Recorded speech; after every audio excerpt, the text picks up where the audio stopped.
is Eric Reymond. I am the senior lecturer in Biblical Hebrew at Yale Divinity School, and I'm happy to be here to talk to you about ancient Aramaic and what is special about Aramaic.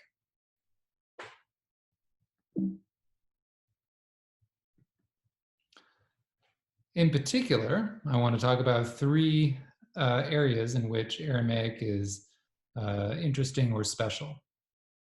In the first case, Aramaic was a lingua franca in the ancient world in the first millennium of BCE. It was used by numerous different empires for administrative purposes, even when the people in control, the administrators and scribes, were not native Aramaic speakers. The second interesting special feature about Aramaic I want to talk about is its phonology and morphology, and how it is relatively more straightforward and simple than other related Semitic languages. And the third area I want to talk about is its alphabet. First, we should talk about Aramaic in general. So Aramaic is a Semitic language. It's similar in that way to other languages like Hebrew and Arabic. It is closer to Hebrew and Phoenician, but it also shares some characteristics with Arabic. The relationship between specifically Aramaic, Hebrew, and Arabic can be illustrated by looking at a single word that appears in the three different languages. In Hebrew, the word for peace or well-being is shalom. In Aramaic, the same word is pronounced shalom. And in Arabic, the same word is pronounced salam.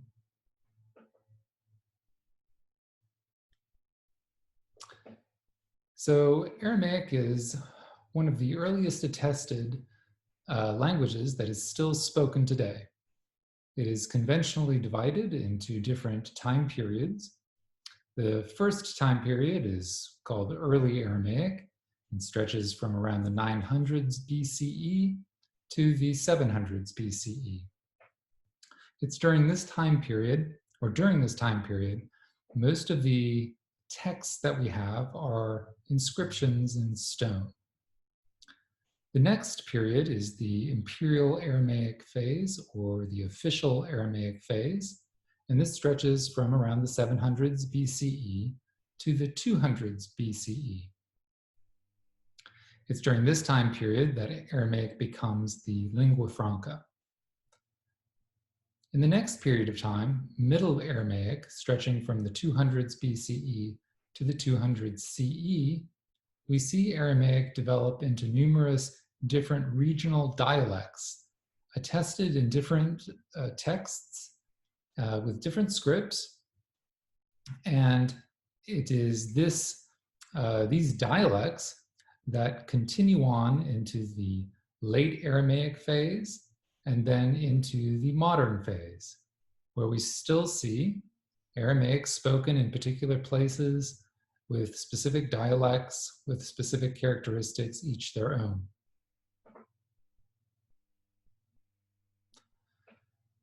The region where Aramaic seems to be first spoken, or where the text's inscriptions come from, and where the Aramaeans come from, is located on this map in the green crescent, located in the upper part of the Fertile Crescent, what is today Syria, southern Turkey, and Iraq. Over time, during the Imperial Aramaic phase, Aramaic was spoken in regions stretching from Egypt all the way to India. This is the region that's outlined in red on the map.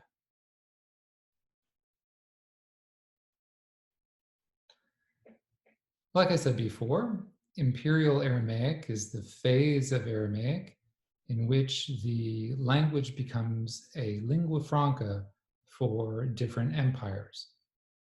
Even though the people who were running these empires were not Aramaeans themselves and did not typically grow up speaking Aramaic at their home. These empires include, in chronological order, the Assyrian Empire, the Babylonian Empire, the Persian Empire, and the Greek empires that followed.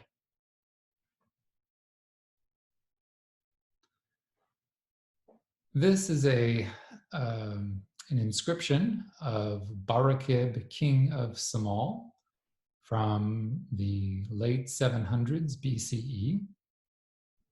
And here we see the king or ruler, Barakib, sitting on his throne and addressing his scribe. You can see that the scribe is standing with what appears to be a roll of parchment or papyrus under his arm, holding in his left hand the palette or brush holder, which would have contained pens and brushes and ink. Along the top of the plaque, we have a inscription that is composed of two separate sentences.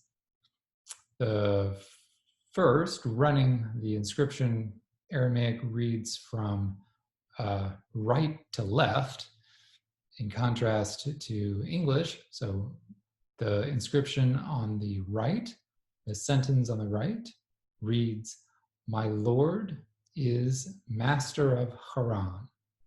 Haran was a city in northern Mesopotamia where Aramaeans lived. And this king, who would have been one of the rulers of this kingdom of Samal, is identifying himself as a worshiper of the god or the master of Haran. Haran was a city in which the moon god was worshipped. That was the sort of the main god of this city. And the symbol that is directly next to this part of the inscription is a symbol that combines, that superimposes what seems to be the crescent moon on top of the full moon. So Barakib is identifying himself as a worshiper of the moon god Sin. And the next part of the inscription to the left of this moon symbol reads in translation, "I am Barakib, son of Panamua." So he's identifying who he is. This inscription, this king, Barakib, and some of his other inscriptions represents the transition from the early phase of Aramaic into the imperial Aramaic stage. Here we can see a close-up of the same inscription, and I've illustrated or I've transcribed the inscription above so that it is in Roman letters, then in Aramaic block letters, and then I've vocalized what it might have sounded like to a ancient Aramaean. So it would have read, "Mari'i Ba'o Haran Ana Barakib Bar Panamua." The exact pronunciation of the words is not exactly known. This is an educated guess. Again, it reads, "My Lord is the master of Haran," meaning Sin, the moon god. "I am Barakib, son of Panamua." In the next slide, we see an Assyrian inscription or an Assyrian relief depicting two scribes. The Assyrians were the first to use Aramaic as an administrative language because probably they had conquered a large section of northern Mesopotamia where the Aramaeans lived. So a large part of their empire was inhabited by Aramaeans. And so presumably it made sense to them, to the Assyrians, to incorporate Aramaic as part of the administrative language of their empire. This is the beginning of the use of Aramaic as a lingua franca, as a language of communication across different regions and borders by many people who actually did not speak or grow up speaking Aramaic. In this inscription, you see the scribe who is further away from us with a beard, writing with a stylus on presumably a tablet of some kind, perhaps a wax tablet or a mud tablet, and is inscribing it in Akkadian. Akkadian is the language of the Assyrians, and Akkadian is broken up into two dialects, Assyrian and Babylonian. The Assyrians, of course, would have used the Assyrian dialect. The second scribe that is closer to us in the image is writing something down on what looks to be papyrus or parchment, and it would have been writing Aramaic. So two scribes writing in two different ways, writing two different languages.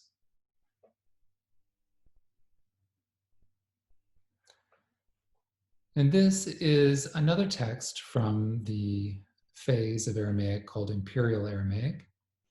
And this one comes from Egypt. It is a literary text from around the 400s BCE and is called the Achikar text, or the Wisdom of Achikar, and relates the story of a courtier at the Assyrian palace, the Assyrian court, under the kingship of Sennacherib.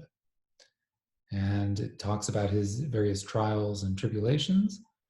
It is interesting also because it incorporates many proverbs, ancient Aramaic proverbs, that are similar to the proverbs that we're familiar with from the Hebrew Bible. This illustrates what Aramaic would have looked like on a piece of papyrus or parchment from this Imperial Aramaic time. It also illustrates the widespread nature of Aramaic at the time, this coming from Egypt, where there were many Aramaeans that were incorporated into and at this time, the Persian Empire, who were used as administrators sometimes, but also as soldiers.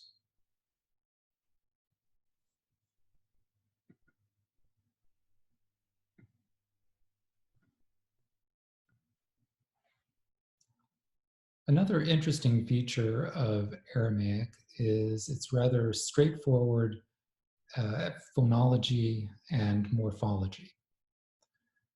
And I would guess that it's partially due to the fact that it was so straightforward that it encouraged or enabled the Assyrians and others to use it as an administrative language.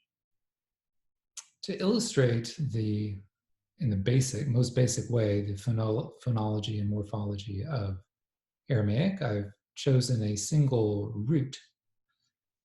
Semitic languages are characterized by a kind of combination of two data sets. On the one hand, there are the consonants that represent one data set, and these consonants, a combination usually of three root consonants, together would represent a general idea. So for example, the root KTB would represent writing. In Aramaic, the letters would be pronounced differently, but they would be labeled Kaf, Tav, and Beit. And again, would have this general sense of indicating things or actions involved with writing. The second data set are the vowels. And by altering the vowels and combining the vowels in different ways, introducing the vowels between these root consonants, provides the inflection of words and indicates a noun from a it enables the distinction between nouns and verbs, between different types of verbs, for example, the infinitive from the participle, from the perfective form of the verb. So as some examples, we have the combination of the root consonants K, T, and B with the muttered vowel represented by an upside down E, also called a schwa. The combination of a schwa with a vowel makes katav, or in the later pronunciation of Aramaic, the B is pronounced oftentimes as a V when the B follows a vowel. So in this case, it would be pronounced in later Aramaic as katav, and that would indicate the idea he wrote. Another example, if you combine the schwa or the muttered vowel after the K and a U vowel after the T, we have katuv, which would be the imperative, right. Another combination is to have a long A vowel, which is simply an A vowel that's pronounced longer than a short A vowel, followed by an E vowel. So in this case, katev. And this would be the participle, which would be translated one who writes or one who is writing.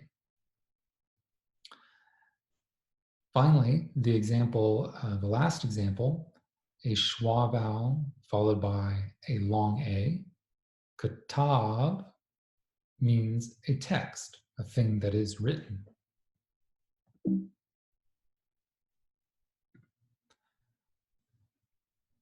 The development of Aramaic from its earlier phase to the period of Imperial Aramaic and later phases of Aramaic is illustrated here. On the left column would have been the vowels that would have been typical of earlier phases of Aramaic, and the central column is the vowels, or are the vowels that we would associate with either Imperial Aramaic or the Middle Aramaic phase.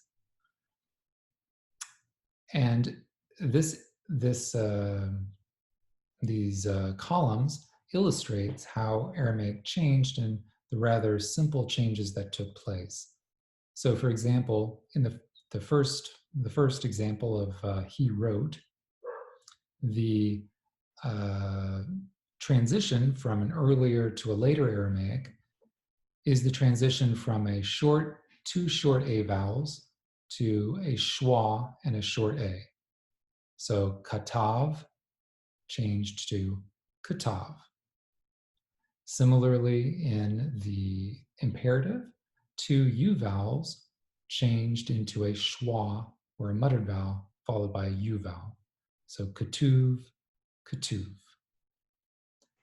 The participle, kativ, in the earlier phase became katev, a transition from an E to an A sound. Finally, in the last example of the noun, you see again the earlier short vowel becoming a schwa or a muttered vowel in the Imperial or Middle Aramaic phase.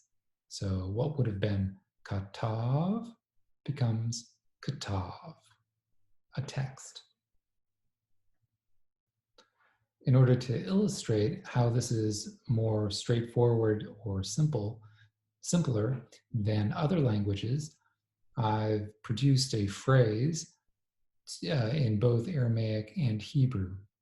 Aramaic and Hebrew are very closely related, as I said before, and they were spoken at similar time periods and in similar places, and many people would have been bilingual in both Hebrew and Aramaic. But to illustrate how Aramaic is somewhat simpler than Hebrew in its inflection and its and in its development, we have a phrase, he wrote it. And in Aramaic, that phrase would have begun as basically katab, the verbal form, plus a, the suffix it. So katab, he wrote, and a, it. So together they would have been kataba. Over the course of time, the middle a vowel would have reduced to schwa, katava, until it eventually became katva and was eliminated entirely. In contrast, in Hebrew would have begun basically from the same starting point, but in Hebrew, you can see that initially the last vowel would have lengthened, so kataba would have become kataba. Then the initial vowel would have reduced to schwa, such that it would have become kutaba. And finally, the second a vowel, the second vowel of the original word, would have lengthened too, so that it would have become kutaba. In other words, all the vowels in the original form of the word in Hebrew make some sort of change. Each of the vowels would have changed in some way, in contrast to in Aramaic, where you see the transition or the change of only one vowel.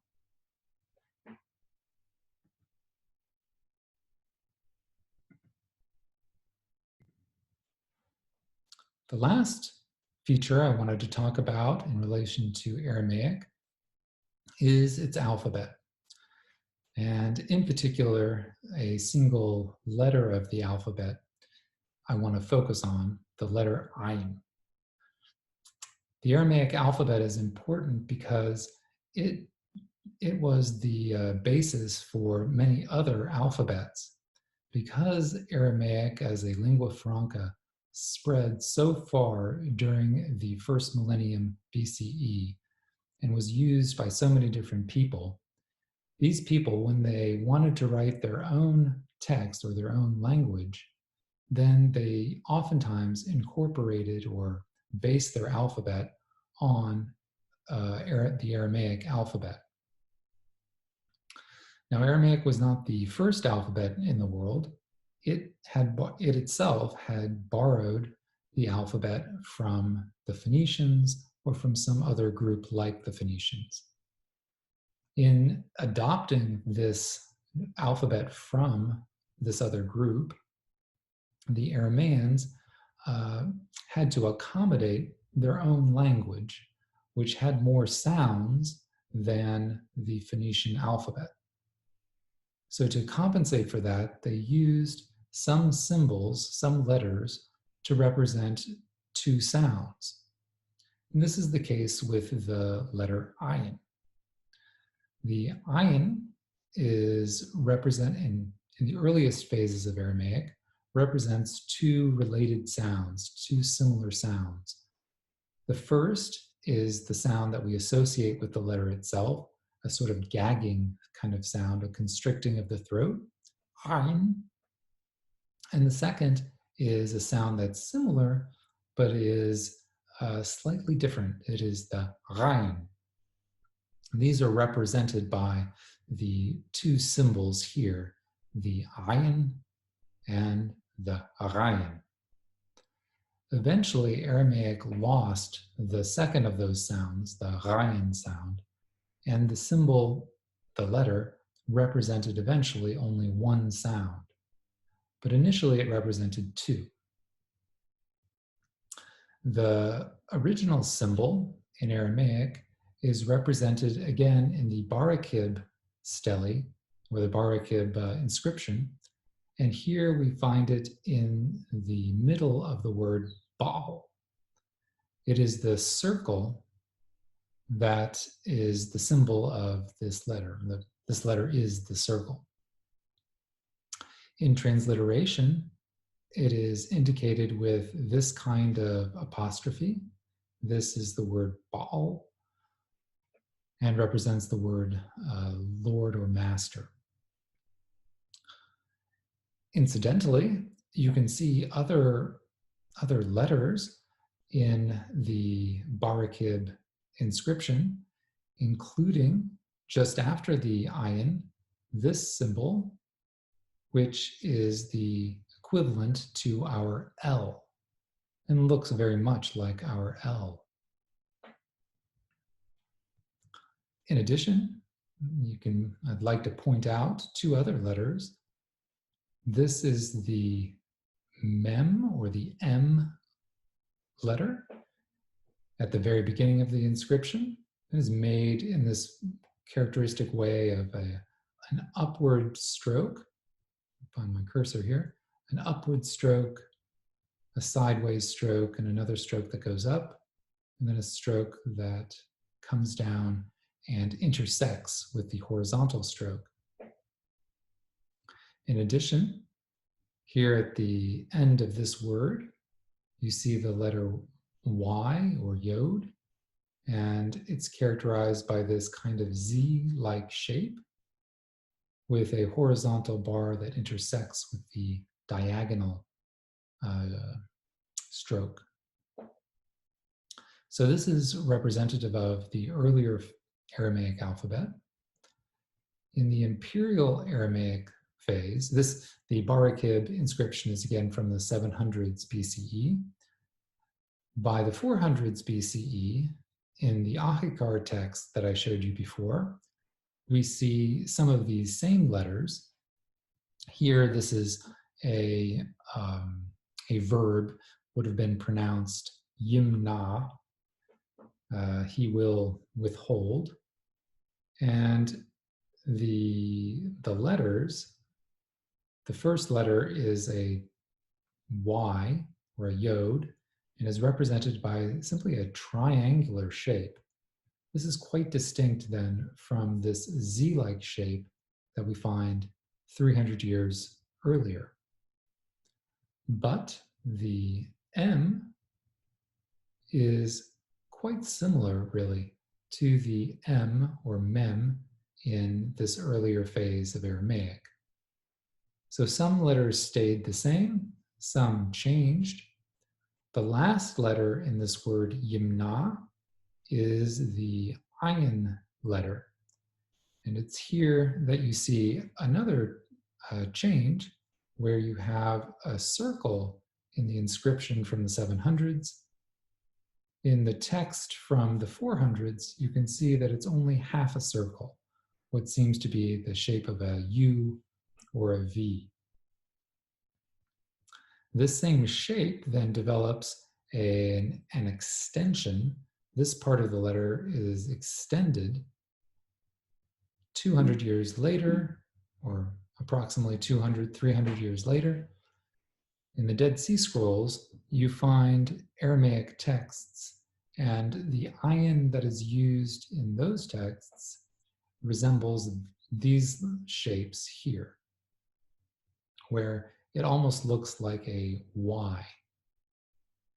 But again, it didn't represent the sound of a Y, but the sound of ah, this constriction of the throat. Several hundred years later, in the middle of the first millennium CE, we find the letter ayin represented in biblical texts in a way that is very similar to the kind of letter shapes that we're familiar with from either Aramaic or Hebrew. Hebrew adopted the Aramaic letter forms in the first millennium BCE and continued to use those in later times, so that what we typically associate as Hebrew letters really originated with Aramaic and the Aramaic alphabet. From around the same time period, we find other dialects of Aramaic, like Syriac, from southern Turkey, developing their own script and their own alphabet. And here the letter ayin is represented as not having this original swoop that came up like this, but only the arm and the baseline, right? So in the earlier form of the letter, or in the form of the letter we're familiar with from Hebrew, you have an angled line that goes to a baseline, a horizontal baseline, and then you have an arm that intersects with the baseline. In the Syriac form of the letter, at least this form of Syriac, you see only a baseline and an arm that intersects with the baseline.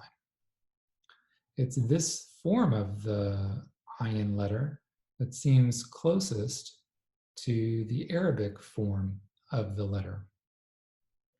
The Arabic alphabet would have derived also from Aramaic, or the Aramaic alphabet. And you can see that its similarities, especially in this form of the letter ayin. In Arabic, you have different forms of the same letter depending on where the letter appears in a word. So if it occurs if the ayin letter occurs at the beginning of a word, it has this shape here. If I can find I've lost it. Pardon me.